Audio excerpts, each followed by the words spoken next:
Kinwestiyon ng nagbabalik Senadong si Ping Lacson ang tinuturing niyang hindi pantay at maling distribusyon at paglalaan ng bilyon-bilyong pisong pondo para sa flood control projects sa ilalim ng 2025 national budget. Sabi ni Lacson, mayroong hindi patas at baluktot sa alokasyon. Ito raw ang natuklasan niya sa pagbusisi sa 2025 General Appropriations Act o GAA na aniyay mangled beyond recognition.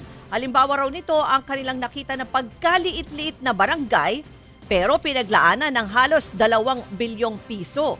Bago natapos ang termino niya bilang senador noong 2022, tiniyak ni Lacson at nooy Senator Franklin Drilon na maaalis ang appropriation para sa dredging at flood control projects dahil ito umano ang ugat ng katiwalian.